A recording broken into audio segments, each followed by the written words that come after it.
Most of my ideas about French history when I was growing up in Lahore, where we were barely taught any history at school, were from the novels of Alexander Dumas. It really gave me an interest in French history which never left me, and many other similar novels. And so when I started writing these novels, it was a process which took me over, which I'd never actually engaged in before. And it was, for me personally, it was very educative and also surprising. Because when you're writing a novel, often something comes out from inside you which you didn't even know was there. And in a number of these novels, characters emerged which I felt were taking over the book, and characters I hadn't even planned to be in the book, and characters of different sorts. So it was a very rewarding experience. And for those of you interested in history, you will always find in novels of historical fiction something which you will never get in the history books. And often I'm asked in the Arab world, well, you could have done this as a book. And I said I couldn't have done the book, Saladin's fictional memoirs, as a book, because this sort of great Kurdish leader who united the Arabs, a very difficult task at the best of times, actually had 16 children, 4 wives, 20 concubines. No one knows the history of the women, but no one. So it has to be imagined. How can one, write about it otherwise? And that you can't do in a straightforward work of history. So there are many challenges which come up like that, and they are interesting challenges, and have been very pleasurable for me. Thank you. So I'm going to go ahead and open up. We have a few people with microphones here. Please just raise your hand and let us know if you have a question to ask. I see someone right there. Thank you very much for your luminous lecture. My question is, I have worked on the interdisciplinary approach, like the relationship between fiction and ethnography. The relationship between? Fiction and ethnography. So while I was working on this, I found that the people, those who are using the techniques of fiction in writing ethnography, are facing some challenges. My question is that when you are writing fiction, you can say, breaking down the prisms between the disciplines like history and fiction or literature, what sort of challenges you do face personally? The first point to make is that when I'm writing historical fiction, and I think most writers of historical fiction, but certainly in my case it's true, I never take liberties with history itself.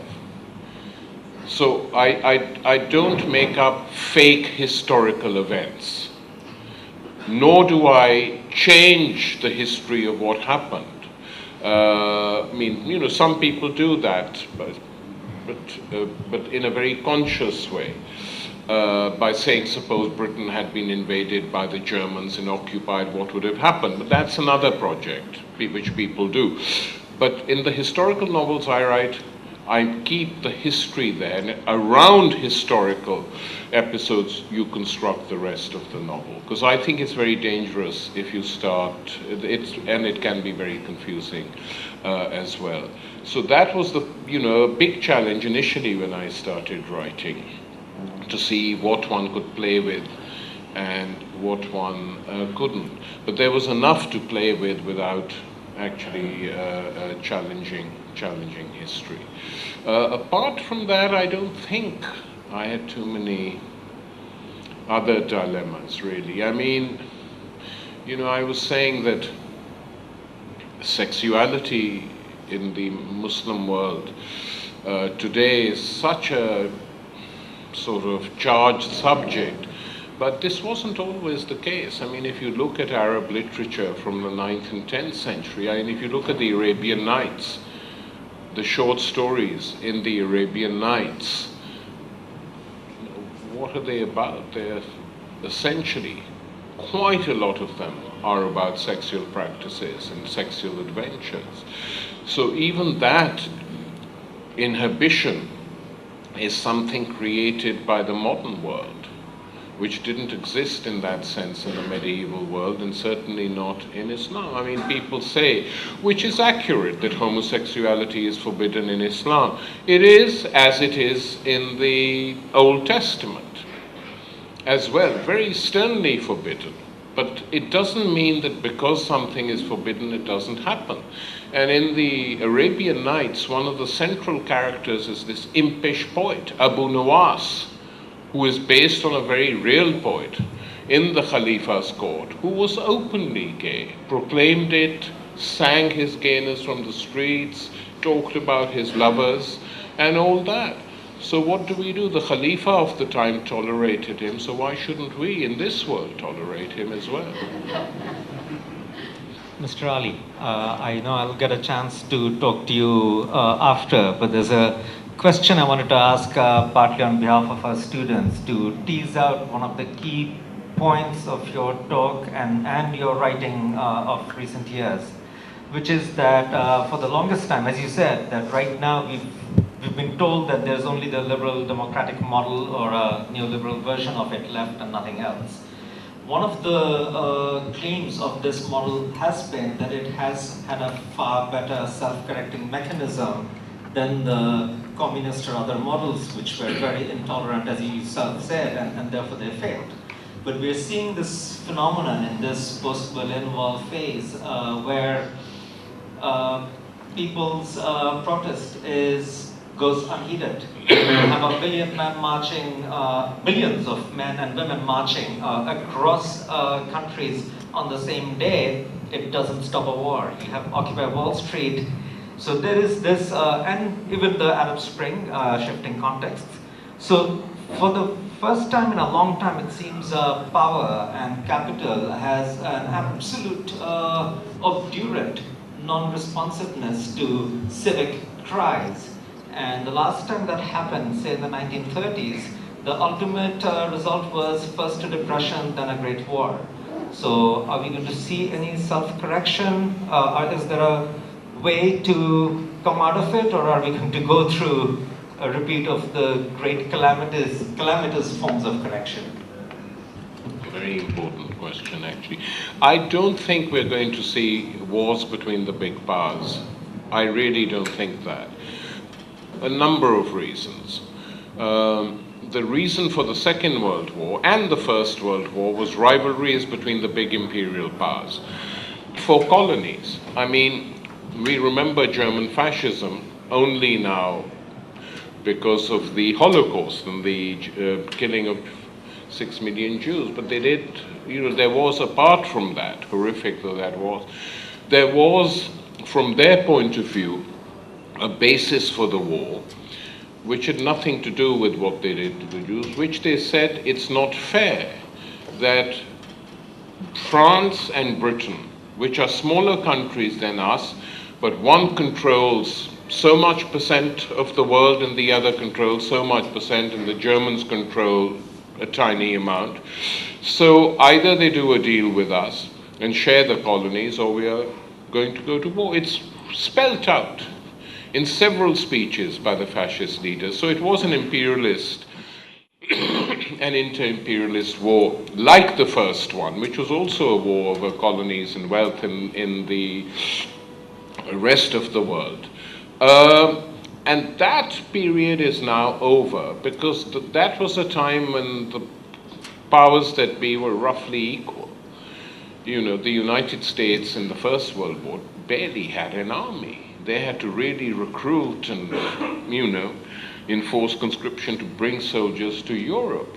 And then when they went back, most of those people went back to their jobs, and the army had to be created again for the same.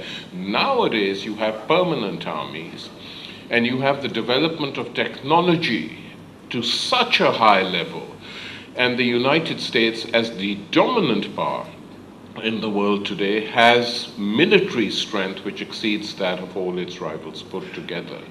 So no one is going to challenge that, and the European countries are not going to fight each other.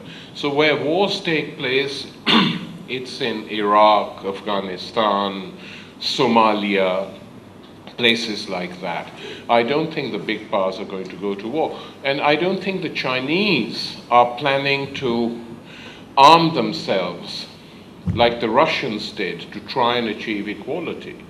Because any Chinese economist you speak with say that we know that's what brought the Soviet Union down, this crazy attempt to compete with the United States in terms of missiles and all this sort of stuff, which they couldn't afford to do. We are not going to do that.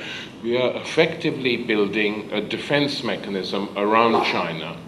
If we are attacked, we will defend ourselves. We are not going to wage wars and the like. Now, that may change, but even if that changes, the last thing the Chinese want is a war with the United States. Leaving aside all other aspects of it, the two economies are still pretty much interdependent. So I don't think that is going to happen. Wars will happen, probably carry on happening between smaller countries, though even here the possibilities are increasingly getting more difficult for this. I mean, if you look at South Asia, where India and Pakistan have fought 3 or 4 wars, both now have nuclear weapons.